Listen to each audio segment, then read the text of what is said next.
Okay, welcome to episode 9 of the SumerSports show. I'm Eric Eager. I'm the VP of Research and Development at SumerSports. I'm joined by Thomas Dimitrov, the CEO at SumerSports.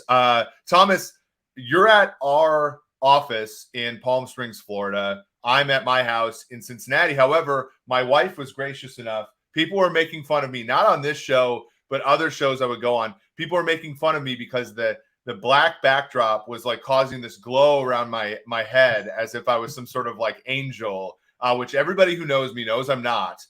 So my wife did a great job of moving this over here. You got like a Randy Moss pennant from my childhood, some random 49ers pennant that I have before, a football signed by the 1994 Minnesota Vikings. So I'm certainly in the belly of the beast here, but you're all the way down, experiencing great weather in Florida. How's it going, Thomas? Everything's great. I see the Nebraska plate as well popping. You're indirectly talking about your new head coach out at Nebraska and where you got that's where you got your PhD, right? That's right. I spent a solid 4 years in Nebraska, really enjoyed it. And yeah, that was where I got my doctorate. So, just kind of symbols from the past and, old baseball prospectus books that I used to read when I was more into baseball than football. So yeah, it's fun. How's Florida treating you right now? It's good. I come down here 2 days a week, and I just so happen to be here on a Wednesday. So I was rushing around. We have all kinds of stuff going on. When you're in the office, it's a lot different. I'm still making my pitch to get a satellite office in Atlanta and trying to cajole you to come down there one day. It's a whole other topic, but it's hot as Haiti down here at times. I'm used to right now. Atlanta's just right at that spot, right? 65. I'm trying to walk over to Starbucks a minute ago, and I was just drenched. So I have to get used to that again. Yeah, for sure. And it's funny. I've only been to Atlanta other than the airport once in my life. There was a joint mathematics meeting there in the January of it was your Super Bowl run. It was January of 2017, and you might remember this. I had a bunch of students as part of one of my programs, and there was about 2 inches of snow that week, and we were stuck in Atlanta for a week based upon like 2 inches of snow. So that was my Atlanta experience, but a lot of fun nonetheless during that time. And so for those of you who are listening live, we really appreciate you. You can follow, get us live on YouTube. I know we have Darius was waiting patiently in the comment section before we showed up, telling us to let us in here. But also, so I'm going to show that there. So we have a few Zach Rogers there as well. Thomas, notice we can show these comments now on the lower part of the podcast, which is cool for those that follow along. You can obviously listen to us on any podcast platform after the time as well. And then what we've been doing, because the show is so topical, is we've broken up a few different discussions. So last week we talked about Herbert and the Chargers. We also talked about Washington, the Commanders, and how they started slow and all this. We've cut a few of those up. If you go to our YouTube page, they're called SumerSports Shorts. You can just watch those 6 minutes clips of Thomas and I just talking about one topic. So a number of different ways to consume this content if you'd like to. But we generally speaking take about an hour. We'll talk about topics within the league. We might preview some games. But for sure we will also answer a ton of listener questions, as we've gotten a lot of them, given obviously your experience as the general manager with the Falcons and as well as an executive throughout the league, and mine as a director of analytics at PFF for the longest time. So one of the first topics I wanted to talk about today, Thomas, was through your experience. I think it's been really interesting as the season goes on, right? We have opinions on players and teams in the media and in sports betting and fantasy that we have to cut bait on, right? If you if you think the Dolphins stunk at the beginning of the season and you kept betting into that opinion, you're going to be broke, right? You eventually have to change your mind and say, look, Mike McDaniel looks like a great head coach. Tua appears to be great in that realm. And so you got to change opinions, right? Or else you're going to go broke in this business. And, I think it's probably ever the more necessary to do so when you're a general manager of a football team. Can you give me an example of a time when, you had an opinion on a player and that changed, how quickly it changed, like, how did it change and so on? So, yeah, by the way, I was listening to Mike Lombardi recently on his GM Shuffle, and he was talking about, give me the scout that talks about his misses, not the scout that talks about all his hits, because you learn exponentially from your misses, right? It makes you that much better. It's everyone. It is not an exact science, right? This is why we're in the business we're in at SumerSports, right? To help eliminate some of the guesswork. There is guesswork abound, in the sort of acquisition and evaluation scene. I look back, and I hate to bring everyone back to earlier years in my GM world, but in 2009, we were in the process. We had just drafted Matt Ryan in 8. We came back in 2009, myself and Mike Smith, and we were bullish on trying to figure out how we could bolster our defense, right? Usually that's what happens, right? You ask your head coach, and of course he's a defensive-minded guy. This is Mike Smith I'm talking about. We wanted an interior D lineman.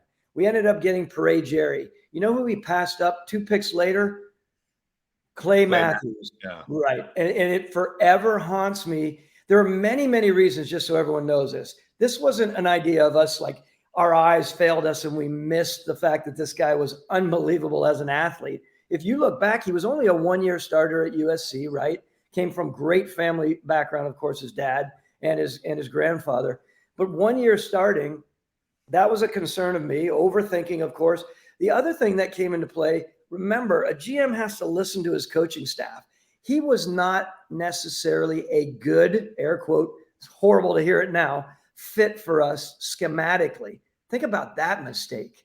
We won't get into details on that, but that ultimately, taking all of that information, and we passed up on Clay Matthews for Parade Jerry, who, by the way, was a hell of an athlete.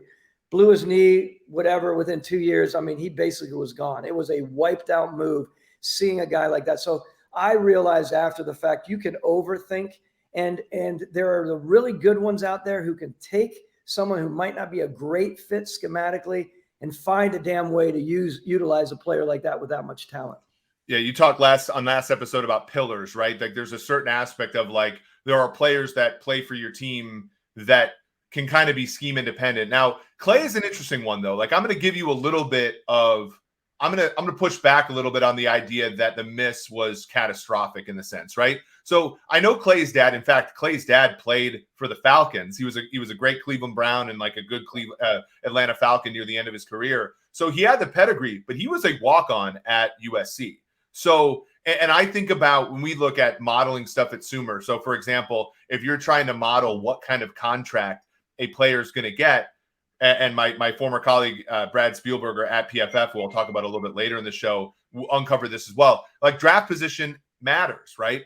Now, and I sort of felt the same way like with Stephon Diggs, right? Stephon Diggs was he was like a 5-star recruit at Maryland who struggled at Maryland. He probably played undrafted level football at Maryland, but because everybody's prior on him was that he was great, he got drafted higher. And there's been a research that's been done at Wharton about this. Was there anything about that where, and I know people who scout for colleges are not the same people who scout for NFL, but is there ever a little bit of hey, this guy was not even recruited heavily. Like maybe it was just USC that made him. Is there ever a little bit of a bias there where people anchor to a previous position that was outweighed by the play on the field? Oh, no question about it. It happens time and again when we're looking at scenarios like this. When we're talking about Clay Matthews, we talk about other players who played in a certain system. They played for a certain coach. They played for a certain school that historically just are not producing. Look, in my earlier years, we used to look back at teams like or schools like Nebraska, and we would be very leery about acquiring O-linemen, believe it or not, from a team like that because they were so beaten up by the time they got into the NFL for reasons. So when there are players out there, and we can go into recent draft moves, whether it was in San Francisco or wherever it might be around the league where those guys have not had full-on time. They've only had a year or they've had portions of a year. They haven't been able to produce the way that we need it to make a full-on evaluation. And we look at it and we think, you know what? I'd rather go with this player. The upside on the player I'm looking at is exponentially more than the player I'm probably going to take, but I have more of a safety valve here by taking this guy that's going to be good versus, the guy off the charts who might completely, it's a boom or bust element, right? And that plays into it often for us as well as team builders. Yeah, that's so interesting, right? It's so like, to uncover these biases is to make real change. And I think it's interesting, right? The other part about Clay, by the way, which again I'm going to back, and I actually don't remember. You guys were a 4-3 team almost your whole time there, right? And so Clay was and this was back, the way the league is now, about 60 to 70, I think it's more like 70% of the game is played in nickel, in which case, if you're an odd man front and an even man front, the distinction is fairly minimal, right? Like you're usually in 2-4-5 nickel or 4-2-5 nickel. And the guys that play the edge, it's sort of like, who cares, right? When Ed Donatel went and took over Mike Zimmer's defense in Minnesota, Donnell Hunter went from a 4-3 end to a 3-4 outside linebacker. And that there's not really a change. But back in 2009, I want to say it was more like flipped. It was more, you were playing your base, your 7, the 4-3 or the 3-4 far more. And so, and I know Clay ended up playing some middle backer when he was with Green Bay, but there's a difference, right? Like back then, playing 3-4 outside linebacker was a different game than playing 4-3 defensive end. So the scheme fit difference was more than just nominal back then. So it is important. But at the same time, it's tough. Like obviously when the guy becomes a Packers Hall of Famer, you're kind of like, oh, we could have ended up with that guy. But it's kind of funny. Nowadays, schemes have become much, especially on the defensive side of the ball, have become much more synchronous that it would have been, I think, a bigger miss now than back then. Could I interject on this? Because this is a great topic. I hope it doesn't take too much time. I think it's fascinating. I want listeners to know, like, look, I love scouting and evaluating every position on the field, right? That's the people like us that's our background. We love doing that. I realized, as I was moving through my years, almost 30 years in the NFL, as an evaluator a long time, personnel director, and then becoming a general manager, that the defense is really complicated to scout for. Not the pure evaluation of movement, explosiveness, how he bends around the corner, how he flips his hips as a corner. It's really when you start to think about how they're going to be projected into the scheme that you're playing, right? Understand this. A general manager, he might have final slam his hand on the table decision-making ability. But if he's smart, he needs to listen to everyone. Not only his scouts, he needs to listen to his coaches. When the coaches get involved, the coaches have a strong influence on, back to what you're talking about, scheme, where we're going to play this player. Are we going to get the most out of this player, or are we going to have a shiny subject or athlete here that we're never going to tap into because he just doesn't fit the scheme? And then you have a position coach and or a coordinator who might be against the player who's truly the best player for the team.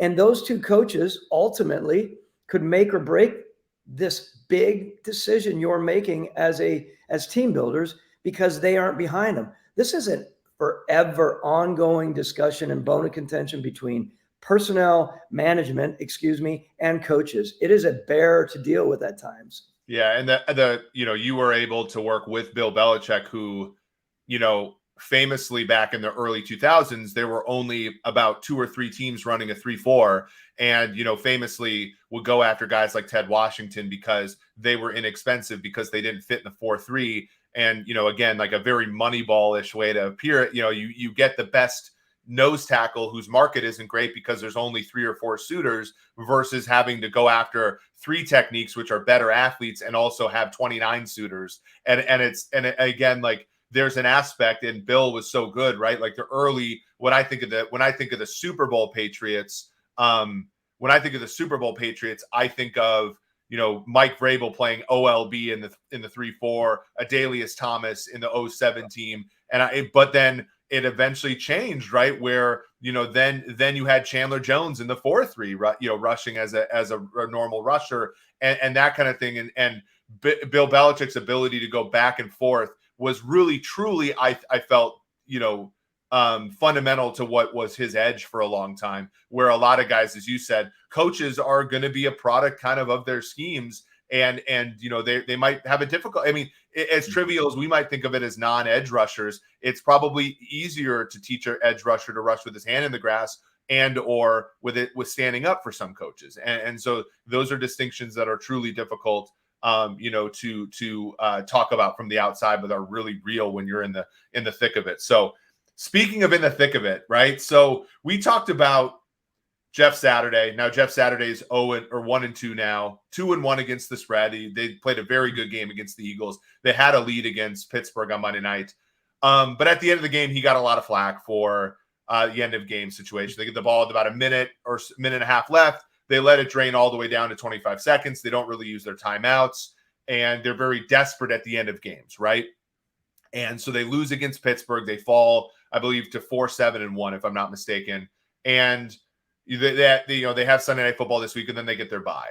Mm-hmm. And when you're watching, like when I watch games like that, I get frustrated because I think about how hard football is. I think about, and both of us played in college. Both of us understand how difficult it is.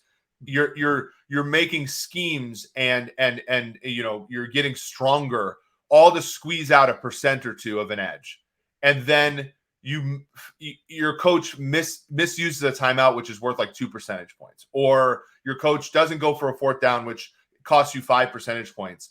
And I think to myself, is it just really a product of coaches who their skill set is basically to watch film and to really evaluate their players and their scheme and to prepare for games?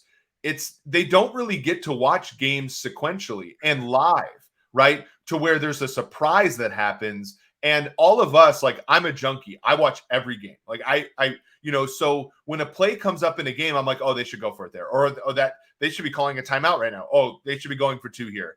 And there are edge cases that fool me sometimes, but for the most part, like, I'm fairly right. But that's because I'm not spending 40 hours a week watching film cut up. Is there an edge in either A, having somebody on the sideline to help a coach, which I know has its problems, or having coaches just watch more football? Like, and I know it sounds stupid, but like, watch games and sequentially to get the mental reps in. Man, these guys watch so much video, as you know. I mean, it is unbelievable how much time they spent. To your point, Dan Quinn used to, again, it wasn't live, but he had the benefit of knowing what happened in the games. But we would run the entire game as well, the broadcast game, to give them some context for sure. So I think there are definitely people out there trying to do as much as they can, short of staying home watching the game, which they can't do, of course. It's a really, really good concept. I know if there are any coaches or former coaches listening, they'll be pissed at you for even suggesting that. But it's really interesting. I mean, as a general manager, it is a place where you literally pull your hair out, right? Because you are watching from the perspective that we've been watching from.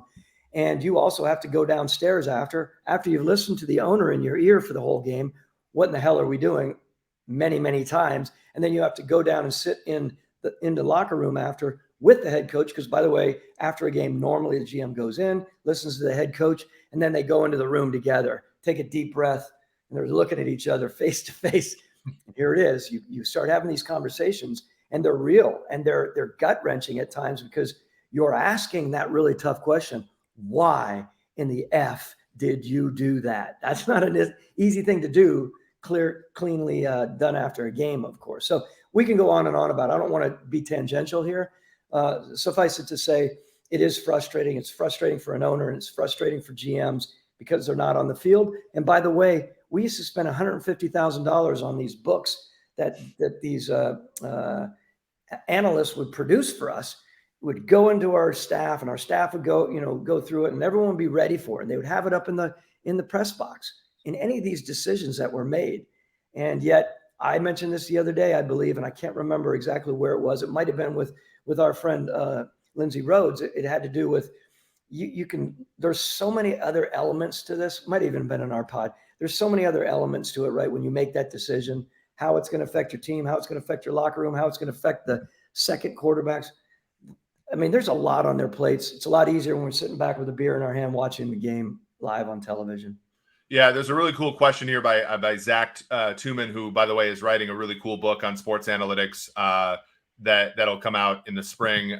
Somebody who I've talked to before, a really great mind in the space. And I think, to your point, like, when I was at PFF, we competed against Champion Analytics to sort of build those books. And I know specifically when you were with Atlanta, John Taormina is one of the best at these things. It's just, there's so much. And I think this is where I think at SumerSports, we're really trying to provide an edge, which is you like look, you're one of 32 men who get to be an NFL head coach, right? So it feels so, I can imagine it feels so powerless to develop a great game plan. Like, let's say you're the Detroit Lions, right? And Thursday against Buffalo, you develop a great game plan. You go for all the right fourth downs. And this is the best team in the league, the favorite to win the Super Bowl. And you're down by 3 at their 30 with 30 seconds left, right? Everything you've done gets you to that point. And Jared Goff missing a throw to DJ Chark, right, and you win that game, right? Like, it's so hard. And again, I feel like it feels powerless, right? When you're so, and I like Dan. I think Dan Campbell has that team ready to play. And yet at the same time, everybody's giving him flack for how he managed that end of the game situation, where in his mind, it's like, no, just complete that silly pass, Goff. And in our minds, it's like, well, you could have manipulated the clock better and all this kind of stuff. And it's just like, I can understand if you're a head coach in this league, all the 99% gets you to a spot where you're beating the Bills and the best team in the league. And yet the 1% is something that you want to delegate to a nerd on the sideline. Like, to me, I think that there's an aspect of that where I totally understand why they want to take it over. I guess the question becomes is, okay, if that, and if that's something we're willing to live with, and as somebody who really, respect the hell out of football coaches, it's probably fine, right? It's like Sean McVay is a Hall of Fame head coach, but he's much better at scheming than he is the fourth down stuff, right? Are you willing to make that trade-off? Yes. You've made 2 Super Bowls and won 1. So the question is can you fortify the in-game stuff for those coaches? And is there a training program that can help them do that? Or is it just something that, look, football's a noisy game. You take the good with the bad, and you work with that. I think that's a great question to sort of think about. And why I think we're trying to do the same thing on the scouting and the team side, right? Where you're one of 32 people who've been NFL GM, and it's like you've gotten there by being so good at evaluating and decision making and all that. Do you want to delegate any of that to another person? Is, I think, a reasonable question to ask. Well, Zachary, that's a great point Zachary made, or question. And as you're talking about it, there were times when our head, I was with 2 head coaches, of course. There were times when they were full on and the coordinators were full on understanding and accepting. Other times they would slam the door on the proverbial data scientists, right? I mean, it was unfortunate because, at times I even felt when they needed it the most, down the stretch when things were getting dusty and hot, it was like, well, if I'm going to go down, I'm going down on my own damn volition, of my own volition.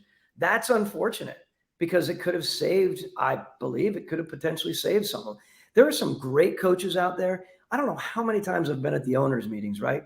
And owners, hearing owners saying, I love my coach, or I loved ED, loved my coach, but my God, he just completely short-circuited. He was smart, he was rounded, he could do all of this stuff, but on those really difficult situations, he would short-circuit. And that was tough for them to take as owners, paying them $8, $9, $10 million a year. They're like, wait a minute, this needs to be the sort of omniscient person and the best decision maker always, every day. And it's not going to be the case. There are so many layers to it.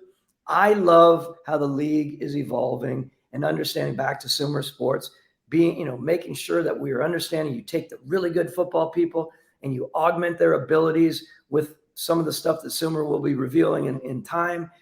And then you have man and machine, not black box at all, right? The man and machine element that's going to really take these guys to a different level. And I'm excited about watching how this is going to work with the big brains like you guys that are involved in this, at the modeling level and such at Sumer. It's fascinating to watch.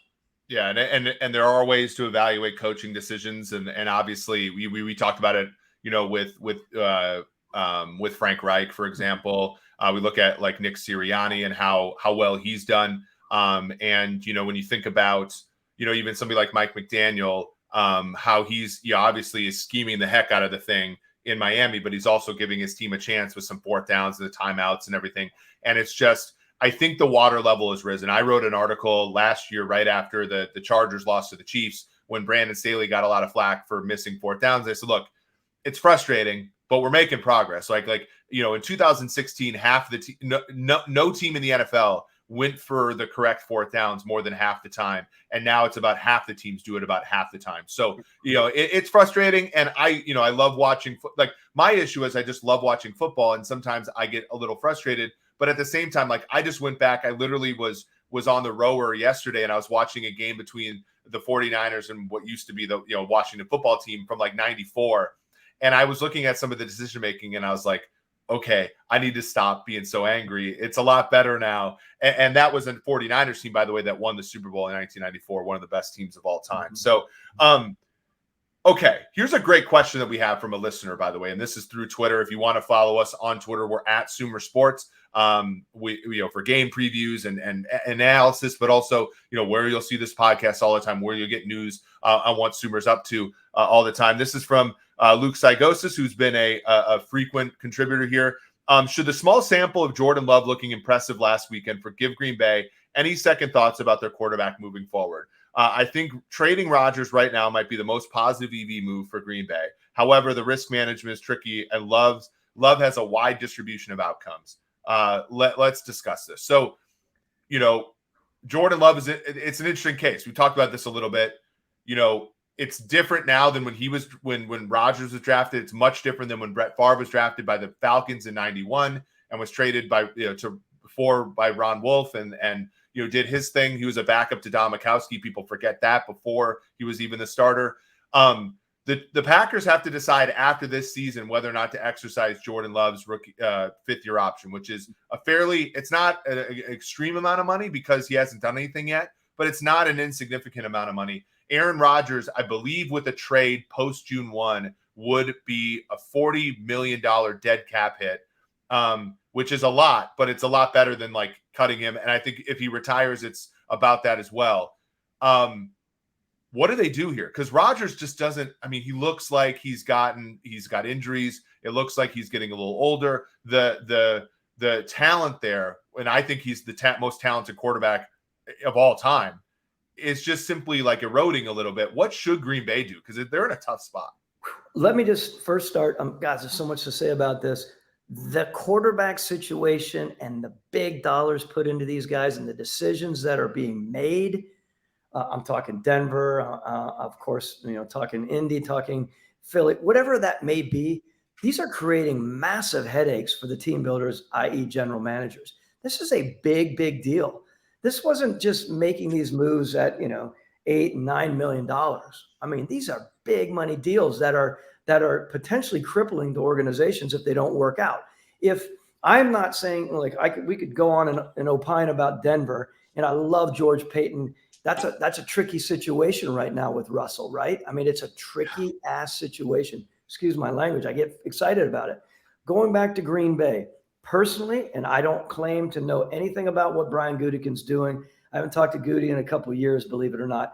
But what I do look at is, as a general manager, I'm thinking my initial thought on this is, let me get this guy experience. We made the move. It caused a lot of turmoil at one time within the team, within Aaron Rodgers' thought process. There was a lot of stuff going on. We finally have an opportunity to watch him. Let's watch him closely. Let's showcase him enough. My head goes ultimately to trade, of course, because how in the hell are you going to make that trade? I'm not talking trading Aaron Rodgers. I'm talking trading the young guy. He's not even young anymore, right? I'm talking about how do you have to look at that and see, are there going to be any suitors here, first of all, before you start making decisions? I personally think Aaron Rodgers is one of the very, very best, idiosyncrasies aside, because I know there's half of us that probably agitate with him beyond, other half. When you talk to some of those fired up Green Bay fans, it's amazing. I have a guy at a motorcycle shop that I deal with. He's a tried and true Packer guy. I've never heard the invective laid down on a player like he did with Aaron Rodgers. It's amazing. That said, I just think you have to look and see what you're doing with Jordan Love. You have to see what's out there for him potentially before you make any strong decisions. Because again, I really think Aaron Rodgers, get him healthy, get his head in the right spot. What's he have? 2 more years on top of this? Or I think it's 3 after this. 3 more. And I thought the number was if they cut him outright, which is asinine, they wouldn't do that. Is it almost $100 million? I think it's over 100 million if they cut him outright. I think that there's post June 1 stuff that they can do to spread it out. But you're like, and by the way, I taught at Wisconsin. I taught at Wisconsin lacrosse. That's where Brian Gutekunst went to college. So like I feel a little bit of a connection with him. My wife's a Packers fan, so I've seen exactly sort of what you've seen as well as far as the animosity. And there was Brett Favre was the same way. Like it has not been necessarily all that clean, right? Mm-hmm. And obviously drafting Jordan Love gave everybody Aaron Rodgers being drafted in 05 vibes and stuff. So I can see where it all comes from. But I think I agree with you. I think if Rodgers wants to play, you're talking about a guy who, I mean, you saw it. He has a broken thumb. He has bad ribs. Like, he's broken down a little bit, and he can come back and be better. The other thing, and I think that this is big about Jordan Love and why you want to play him. You saw it on Sunday, why the Packers wanted him. And I was somebody, when I was at PFF, I did not like Jordan Love's data. In fact, I wrote an article. If you can go look it up, you can see my receipts. But I wrote, I don't think Jordan Love is worth a first-round pick. But you saw why he was taken in the first round on Sunday. That guy has movement skills. The guy has a cannon for an arm. He looks like he was quick with his decisions Sunday. And like that looked like a guy when you saw, and I don't know if you remember this game, but there was a Thursday night football game in 2007 when the Packers, who that year were the 2 seed in the NFC, went on the road to face the 1 seed, the Dallas Cowboys, on a Thursday night. I think it was Brian Gumbel and somebody else calling the game. And Favre got hurt, and Rodgers came in and looked like who he was going to be. Mm-hmm. And like we got one glimpse of Rodgers, and that was enough for Green Bay in many ways. Like Jordan Love, when he plays this year, he's going to give some team the feels, right? He's a different athlete than kind of the traditional drop back guy. He's got athleticism. He's got a great arm. And whether or not he's good, I think you want to put him out there and show people that you're dealing with kind of that. And again, this is heavy handed, but a Josh Allen type athlete / arm talent. And because some team's going to buy into that. And I know Zach put up a question here. What's his trade value round 2? Like if you can get a second rounder for him, you do it, I think. Yeah, well, look, I mean, everything you're saying is right. It's fun to watch him move around. It was excited to see that first series or whatever, as we were watching the game. Now, remember, Jordan Love, when he came out, we're not talking about leadership here. There's a difference in a leader, whether you love or like, Aaron Rodgers or not, just his personality. He is a leader. He knows how to lead. There were questions when Jordan was coming out whether he was that true leader. There were, and that can factor in. It's not factoring in right now. But again, when the crap hits the fan, you want your leader to step up. If you're thinking about what is in the future of this organization, again, that's back on Brian Gutekunst. There's a lot on him that way. They made a strong decision on this, and back on him meaning I'm not throwing a cautionary dart, but I am saying like that's a big thing for a GM to make a decision. Who's going to be the heir apparent when Aaron leaves? They decided to keep Aaron here, of course, right? So I'll just be interested to see how the leadership plays it in if he has to take the helm for the rest of the season. Yeah, for sure. And you make a great point at Utah State, right? He had a better sophomore year with a bunch of talent. Then the talent leaves. He struggles production-wise as a junior. That's a lot of like, when you think about playing NFL quarterback, you kind of want that data, right? You want the data. Everybody can be, not everybody, but a lot of quarterbacks can do what Tua is doing with everything around him, right? Not a lot of quarterbacks can do what Patrick Mahomes is doing, where the stat was interesting today. Mahomes is leading the NFL in passing touchdowns and passing yards. He doesn't have one wide receiver who's in the top 30 in fantasy points, right? Like there's not that many guys that can do that. There's a lot of guys that can do it with great talent. And to your point, that's a leadership thing, right? It's something that you're trying to give rise to. Now, again, Rodgers, when he came out of Cal, there were questions there that he's answered, right? So we've seen people evolve and grow into that role. I got one more question about this topic. This comes from Arjun Menon, who actually was one of my interns at PFF. He, along with one of my other interns, Tej Seth, were instrumental in Michigan gaining their second consecutive, what will end up being, I'm going to call the game on, I don't think Purdue's winning, their second straight Big Ten title and second straight appearance in the college football playoff. Arjun asks, do you think that recent failure of trading for quarterbacks, so Russ, Wentz, Matt Ryan, will scare teams from copying the Rams and trading quarterbacks. So, for example, this offseason, it's going to be like Derek Carr is possibly going to be available. Kirk Cousins might be available given his price tag in Minnesota. Do you think that teams who are kind of like the Jets, a quarterback away, right? Are they going to be afraid of trading draft capital to teams for quarterbacks like that this year? Again, semantics. No one wants to use the word afraid in the NFL. Are they going to be concerned? Hell yes. Categorically, hell yes, Eric. There's no question they can't be. Those are big time moves, and they are game organization breaking moves potentially too. And I've said this to you time and again. You usually get 2 opportunities to pick a head coach, and you get 2 opportunities in today's NFL to pick a quarterback, man. And you know, some are back, some are a little bit more and some less, but there is no question there's uncertainty in this league about what they're doing with these veteran quarterbacks. And look, we forever, again, as GMs and head coaches, we sit in our quiet room, just the 2 of us, we slam the door and we map out everything and we start digging into the players and the uncertainty. If we sign this player on our team who we know inside out, right, and we give him money, there is a good chance that he is just going to flail and walk away with that money. That's a sad process and a sad part of it all.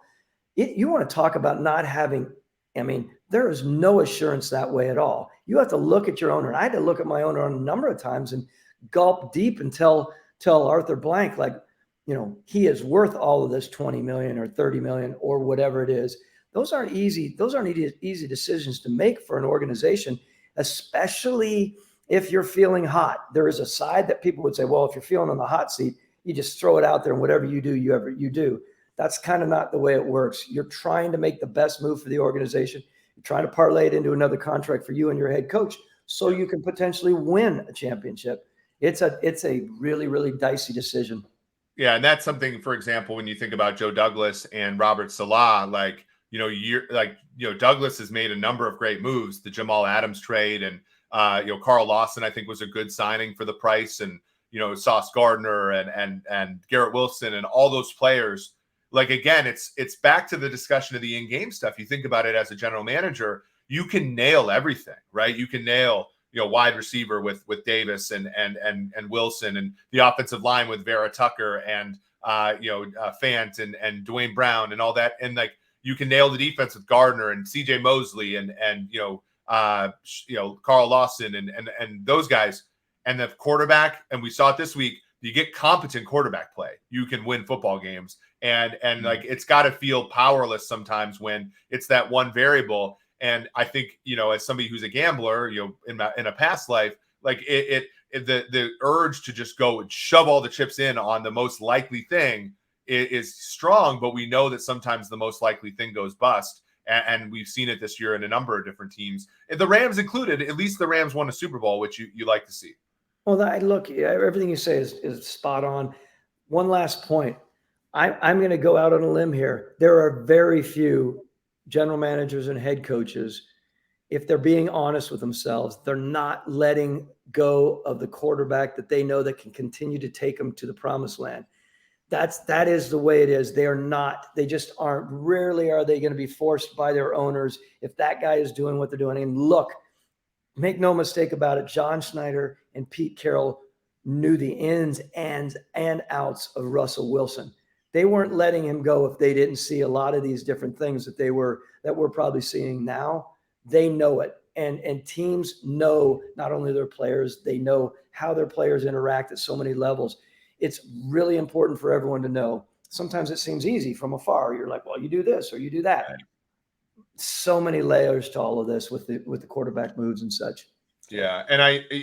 And this gets to another sort of thought process here, because I find this really interesting. Like, the story in Cleveland this week is going to be that Deshaun Watson's playing quarterback for them. I want to talk about a little bit of a different story, which is they, when you think about their history, Andrew Berry, the GM, Paul DePodesta, one of the executives, Andrew Healy, who was famous. My co-host at PFF, George Shahuri, took an econ class with them at Loyola Marymount, is one of their VPs as well. They had, one of our former guys, Udit Ranazaria. They had Kwesi Adafo-Mensah as a VP before he became. So we're talking about a very analytically driven football team. And one of the things that people have been talking about in Cleveland lately is the fact that they've built a defense almost entirely to stop the pass. They drafted Greg Newsome, they drafted Greedy Williams, Denzel Ward got a big contract. They signed John Johnson. Their linebackers are kind of the league's nobodies, right? And they get edge players in Myles Garrett and Jadeveon Clowney. But when you look at the interior of the defensive line, you look at the linebackers, and you look at their scheme, they have been built to stop the pass. And unfortunately, this year, that has exposed them to run games that have really hurt them. We've talked about the run in the past. In this league, just to reorient listeners, like the run game is less efficient than the pass game. If you can entice another offense to run the ball more than they should, that's a good thing. But there are levels, right? Do you think this is a one-off blip, right? A season where passers aren't particularly good, passing offenses aren't efficient, rushing offenses by league level standards have gone up. Do you think that this is a cause for the Browns to reorient the way they think about building teams, which, by the way, trickles down to us at Sumer because it changes our algorithms, right? Or is it is it just getting a bad hand of blackjack and you move on with the variance and you continue to build your team as is optimal in the NFL? Well, I mean, I'm a big believer, as you are. The league is cyclical. There's always some really interesting, cycles within the league. I will say this. I think personally, and again, Lindsay Rhodes brought this up on her podcast, right? The idea that defenses started, trimming down, so to speak, right? And to match, because we all call this a matchup league, right? If you can't run with the corner, can't run with the receiver, the linebacker can't run with the running backs or the tight ends or whatever it may be, you have no chance to survive. Now, some of these really smart offensive coordinators, and by the way, they are very smart, they'll come to the table and say, what are we doing? I mean, look, kudos to Arthur Smith at the Falcons, right? Respectfully, it's not like they're a thriving team right now, but he's getting the most out of it, as a run offense. What they're doing there is just, I'm amazed how they're gashing at times. So I just think now that you have some light ass defenses here that are going to have to restructure a little bit and figure out how, they might have to make some changes in their approach and how they're going to build their team. Yeah, for sure. There was a time when, so this is back right around Christmas in 2020, where I wrote an article. It's on PFF. I wrote, basically, it was like, interior defensive linemen matter. And I looked at the better you were at grading. And again, PFF grades have their pluses and minuses. I think that they're very good at grading defensive linemen and run defense. But like the cool thing that I discovered was interior defensive linemen, if they grade well running on run defense one year, they'll probably grade well the next. So it's a really stable trait. And that's what you want. You don't want a player who's great one year at something and then bad, because you're buying a noisy asset to try to depersonify this a little bit. But what was really cool was I discovered that the more highly graded the defensive lineman was, the more his defense was able to run the two high shells. And the more you were able to run the two high shells, the better you were at stopping the pass. So connecting it was a run-stuffing defensive lineman who doesn't rush the passer can still affect the passing game by allowing you to run softer defenses early in the possession, or first and second down, so that teams are facing more 3rd and 7s. And if you're facing more 3rd and 7s, you're going to throw worse, right? So it's a classic example of this interconnected thing, right? Where we all look at Aaron Donald and want to draft Aaron Donald, right? A smallish defensive lineman who can rush up the field, and he's great against the run, don't get me wrong. But we try to approximate him by getting guys who can rush up the field the way he can.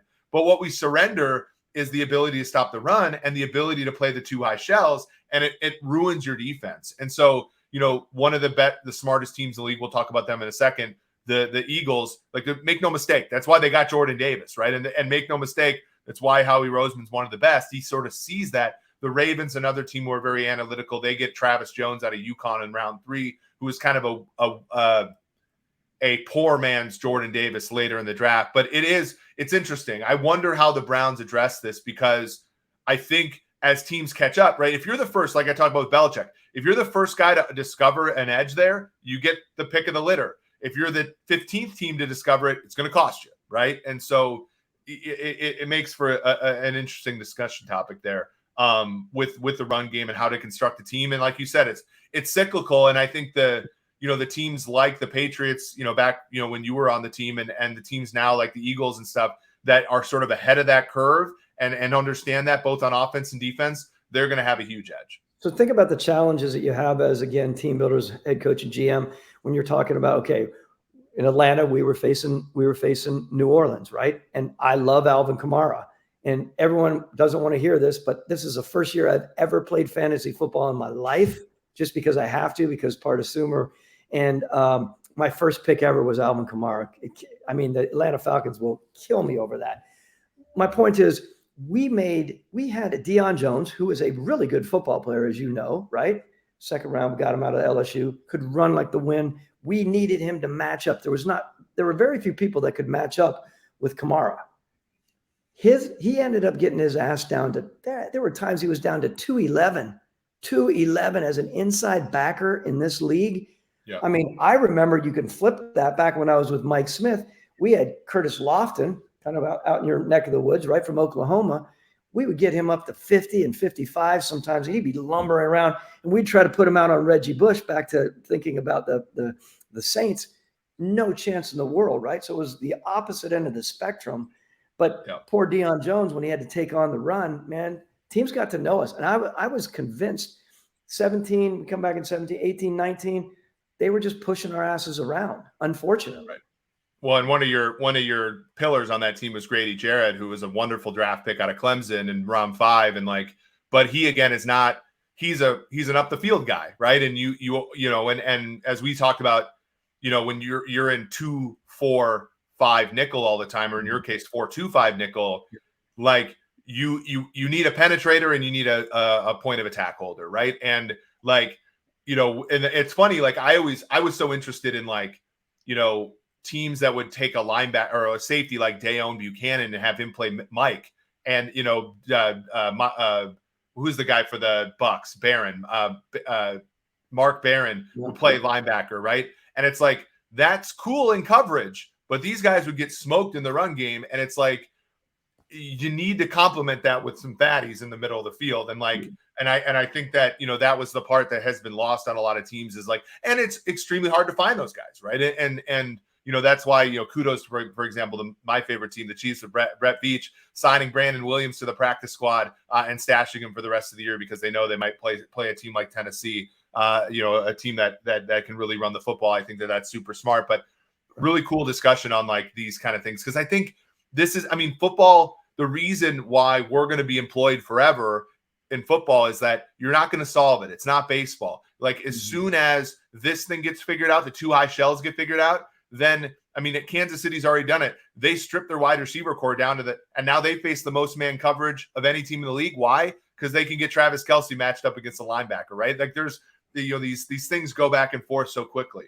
But we had time. There were times when we would get a couple big fatties, so to speak, and put them in there, and then of course the really smart offensive coordinator would say get hit. Let's run. Let's just pass up a game here, because all of a sudden you'd have these guys that were lumbering around, and if you had a D-line coach that wasn't adept at substituting appropriately, which don't get me started on that, because it is a big thing in the NFL. All of a sudden you're in there, and these guys are we're going to pass on first and second down because they have the big guys in. They haven't substituted, and let's keep rolling on them. So it's a chess match for sure. Yeah, and it gets to the last question. I think the last topic we'll talk about, and we'll get to some questions in a sec. Again, we appreciate everybody for listening here, both on Twitter, YouTube, as well as other platforms. And I think this is tied in. Every year there are teams that peak at different times, right? And I think of I think of Miami right now as a team that is absolutely peaking right now, right? I think of a team last year, the New England Patriots, peaked right around right now. I think Football Outsiders, and I love Aaron Schatz, but they they had him as a 33% chance to win the Super Bowl right now. And I'm guys, the regression is the rule, folks. And you have teams right now, I think of San Francisco and Miami. They're peaking right now. No, San Francisco hasn't given up a point in the second half of 4 straight games. Miami is, of course, a complete bust on offense. And you have teams that kind of are percolating beneath the surface. the teams that percolate beneath the surface are usually the ones that win it, right? Last year at this time, the Rams were in the middle of losing 4 out of 5 games in a row, or 3 out of 4, right? The year before, the Bucks, right? They got a late bye, but they got beat like 38-3 by the Saints in Tampa, right? They percolating beneath the surface. The Buffalo Bills, I think, are a team right now that they're, like I said, they barely beat the Lions. They're kind of percolating beneath the surface. Kansas City is kind of that way. When they won the Super Bowl in 19, they lost. Mahomes got hurt, but then they lost to Tennessee, and they were percolating. Is there? I want to see if there's something fundamental. And even your year, I think when you guys made the Super Bowl in 16, you started 7-5. You didn't start 9-0, right? And then you hit your stride. And by then the whole league's like, holy shit, like this offense is amazing. But it's better to hit the league like a ton of bricks in January than to hit them like a ton of bricks in November and for everybody to adjust to you really quickly. Is there something to that? Am I imagining things? Am I just building a narrative off of nothing, or is that real? It's real. You also face the other side. I've been a part of organizations and teams, Eric, where we've started really slow and we couldn't get out of our way for the rest of the season, right?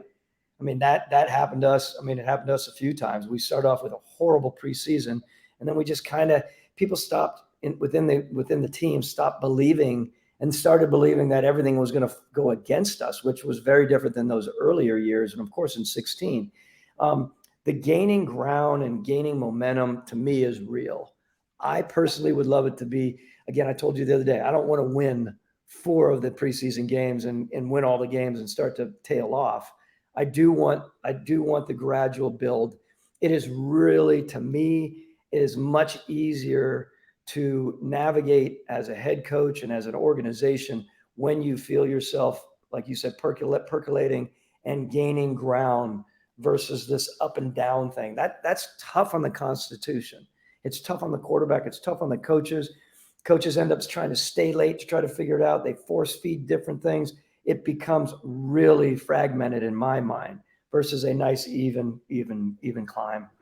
Yeah, and I feel like there's an aspect of what winning feels like too, right? Like if you rush out of the gate really quickly and you become the favorite, then every win feels like a relief. Whereas if you're kind of a little bit of an underdog, right, then the wins feel a little bit different. Now that comes back, and when I come back to this and I say, okay, the Dolphins aren't the favorite to win the Super Bowl. They're just really well thought of, right? The Niners are the best team in the NFC if you look at the betting markets, but they're not the favorite to win the Super Bowl. It's Kansas City and Buffalo. So maybe I'm over prescribing a little bit here, but I do think, when people, like, the reason I think the Niners have been so good in the playoffs when they've made it, right, and there have been years where they just bottom out, is that they are such a unique offense that they're such a hard eval and preparation that I think that becomes a problem for teams. But if people know a priori, right, like early in the season that offense is a house, then they kind of construct their game plans around kind of beating them, and it can be easier to get, because as you said, the coaches are such great people in terms of prep guys. So cool. This gets us to listener questions. Thank you all again for your diligent support of this show. I know, Thomas, you got to catch a flight pretty soon back to Atlanta. Here's a question that I got actually from Benjamin Robinson. I put this in a little late, so I'm not sure if you saw this, but it was, I think, a really good question because, you have your connections, and I think, you do such a great job of giving people their flowers a little bit on the show, and they're well-deserved, I think. This is actually one for me. It's sort of like, who are the top 5 candidates that are analytics staffers in the league that could make possible, front office people? So whether assistant GMs or GMs. And I thought that was a good question because, there are people in the league who I think have a really solid chance of maybe not, like Kwesi Adolfo-Mensah is an analytics GM. And 2 years ago, he was, a director of analytics for the 49ers. So there certainly are people there. And I do think that there are, folks like, for example, Alec Hallaby, who works for the Eagles as their assistant GM, who's been with that team. And I think this is maybe the anecdote, is he's been with the Eagles since the Andy Reid era. So he's seen sort of all of the, being listened to, not being listened to. You had the Howie Roseman was the GM, and then Chip Kelly was the GM, and then Howie Roseman was the GM again. And, he's a great person. I've talked to him plenty of times. He hired one of my former interns, Zach Drapkin, to be on his analytics staff. So I know he's a good leader as well. But that's somebody who, when you think about up and comers in the space, like I think he's somebody that if he's a general manager in the future, I would not be surprised in the slightest. Look, I love your thoughts on it. And like I told you, you keep educating me on these guys. I've become more versed in the data scientist rosters around the league than I've ever imagined. And I'm realizing, working with you all, like I daydream every once in a while how the league is going to be and what that partnership. I know I say it again and again, but my group, they weren't thinking about that. They weren't thinking about it 5 years ago. I don't know if they're thinking about it yet, but I think as they really start digging in, Eric DaCosta, very good football mind. He has a really good understanding, of analytics per, football people, of course. Howie does as well, given where Howie's from, of course. There are a number of people out there that are more and more open to talking about having special people, again, good brains, to be side by side with them, helping them in all the decision making. There are so many decisions to be made as a GM and as a partner, and I think it's important to make sure that you have intelligence around you, and obviously that's vital. Yeah. Speaking of DaCosta, so like somebody in the chat, I'm going to post this again, said Brandt Tillis of the Chiefs. Brandt is more of a cap and contracts guy, but he's one of my best friends, and like I think of he's somebody where and I'm going to talk a couple of like with the Ravens, you have David McDonald, who runs part of their analytics group. You have Corey Krawick. Corey's one of my best friends, and like the best part about Corey is I get to whenever there's a move that happens within the league, I'll generally message him and just be like, and he doesn't give away stuff, but we chat about things, and when you think about how he thinks about stuff, it's sort of it's like it's aspirational for me. I think about like, oh, I want to think about things the way that he does, and that's somebody who I think could possibly be in a GM chair someday. And it's one of those again where he's been with that team for 10 years, so like he's best friends with some of the scouts. He's good friends with some of the coaches. And there's just like from me as somebody who's always been on the outside, when I've talked to you in the past for a long time, it's just like, oh my gosh, that is something I totally missed. But of course that's the way it would be. But from my perspective, I don't see that. And it's so good, for to have context like that. And then I think conversely, for those folks who are in the league for a long time, sometimes it's okay to like hear something from the outside, because maybe I'm not embedded with some of the same, day-to-day stuff that they have to be. And so I can provide, sometimes a clearer picture of what's going on. So I think it's incredibly edifying for me just to be able to talk to these people. And Corey has been somebody who it's so much fun. Like every single time there's a move that's made, he's always like, well, did you think of this? And I'm like, oh, of course that's a possibility that goes into probability distribution. So I was thinking about this as we've been working at SumerSports and we're working on models. I want to be very clear. I am not modeling or coding, everyone, just so everyone knows. But I'm fascinated by it. I'm very interested. But being involved in what we're working on, without getting into specifics, oftentimes, of course, I'm here as a football domain expert, so to speak. So I'm able to opine on how it would be from a football mind. And I've said to you, I've said to Sean Clement, who I have a great deal of respect for, Udit and Paul Saban. I mean, guys, I may give you an opinion that is a football-driven opinion for 30 years, basically in the sport, 28 in the league, 13 as a general manager. What I want you guys to do is say, that's good, Thomas. That's good. Like it's a 6. Help me get to an 8. You guys can add intelligence and thought-provoking insight for me as a former general manager, never know on another side, and to be able to say, that's exactly right. I would take what was good and make it very good or great with the insight that you guys can provide, versus it's all about me. And because I've been there, I know that the world is the oyster, I think, when you're open-minded enough to look at it. Yeah. Sean Clements worked for 2 teams now, works for us at Sumer. I think he'll the sky's the limit, I think, for him. Obviously, Paul is really sharp as well. You work with John Terramina at Atlanta. That's somebody who I think really highly of. Tom Robinson with the Cowboys, who I know we have experience with. John Park with the Colts. I think one that's kind of under the radar. Now, he doesn't work for a team now, but I did work with him at PFF. He's more of a cap and contracts guy, but Brad Spielberger, who wrote the drafting stage with Jason Fitzgerald at Over the Cap, like, he's in his mid-20s right now, so it's probably going to be a while. But, having worked, I was his boss at PFF. He's just somebody who is fantastic. This is another one which is interesting. Somebody who was my intern at PFF, Tay Seth. I think he likes media too much, but I think if the Lions offered him a GM job, I think he'd take it, and I think he'd be very good. Again, he's on the other side of 25 though, so it's going to be a while before those names I think pop up. But they're people who I think are tremendous, and what I think is so great is there's also, I think you could give me an equal number of names on the more traditional football side, and I think that all of those people are going to be really good candidates in the future, and people who I think like we're just going to lift the water level of this entire intelligentsia in sports, through these means. So it was a great question. Thanks, Ben, for being such a loyal listener, and obviously a great dude on Twitter, and all the work you do with grinding the mocks. But I thought it was a good question. I thought it was cool to get to shout out some people who are doing great work in the league that might not get all the recognition that folks get, on a week-to-week basis. So I think that is it for us. We're about at an hour, Thomas. You got to get back to Atlanta. I got to get back to writing code. But this has been a fun podcast. We really appreciate all of you guys for coming in and saying hi. Thomas, do you have any words for the road? No, just look, man, I love, going back and forth on all this stuff. And again, I think, there are a lot of listeners here that have a really good understanding of what you do. I believe from an analytics standpoint, we need to continue to get more and more listeners from the NFL side, because there's so much here for them to bite into or chew on.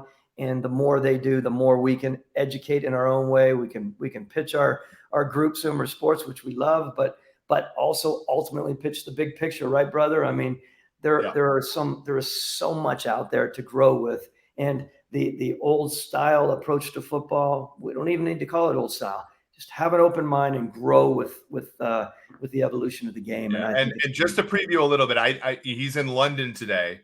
The guy lives the best life. But our founder, Paul Tudor Jones, a co-founder with his son Jack, will make an appearance at some point soon on the podcast. I know this week wasn't, with the time zones and stuff, he wasn't able to, but we will get him on. And again, he gives such a great perspective on ownership. And I know, we're going to start having guests as well from your part of the football sphere as well, Thomas. So I look forward to that. But even if we didn't have guests, just getting to talk football with you and our listeners for an hour each week is an absolute treat. So for Thomas Dimitroff, this has been Eric Eager. This has been episode 9 of the SumerSports Show. We thank you all for listening, and have a great week.